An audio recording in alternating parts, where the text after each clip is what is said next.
Hey there, this is a tutorial on how to add a chart to your Bubble app using the TechBlocks Chart.js plugin. I'm going to add a bar chart. There are many different types of charts you can add, but I'm going to add a bar chart to the app by directly dragging it onto the screen. This first part of the element inspector is where you add your chart data. So at the top right here, you can add your x-axis values. And down here, you'll add the series values. You have some demo data in here already. You can hit preview to see what that data looks like when it renders on run mode. So you can see that the x-axis values are listed along the x-axis of that chart.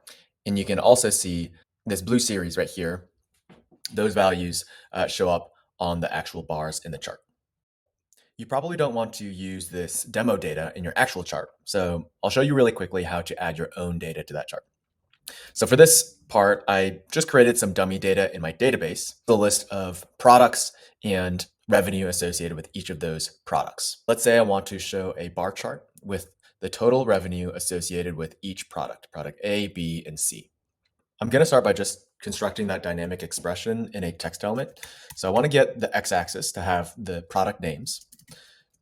And let's try to construct that dynamic expression. So I want to do a search for the bar chart example revenue thing in my database. I'm going to do a search for those and group by product name. And then I will list out those product names here.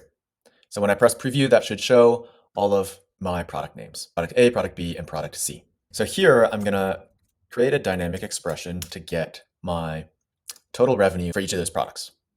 So I'll do a search for the same thing in my database, the example revenues. I'll group it by the same grouping, which is the product name. And then I'm going to add an aggregation, which is just the sum of revenue for each of those groups. So that'll give me the sum for product A, product B, and product C. Here, I'm going to list each item's sum of revenue. What that should give me on run mode is a list of the sum of revenue for each product A, B, and C. So A looks like it has around 10,000 in revenue, B looks like it has 24,000, and C looks like it has nearly 8,000. Great, that was the heavy lifting. And what we want to do now is just copy and paste our X values or the product names into the X value input. And then I'm going to copy and paste the dynamic expression for revenue, paste that into the series 1 Y values. I'll rename series 1 to something like revenue.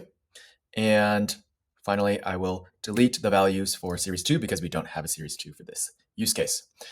When I hit preview, I will see product A, product B, and product C, as well as their associated revenues here.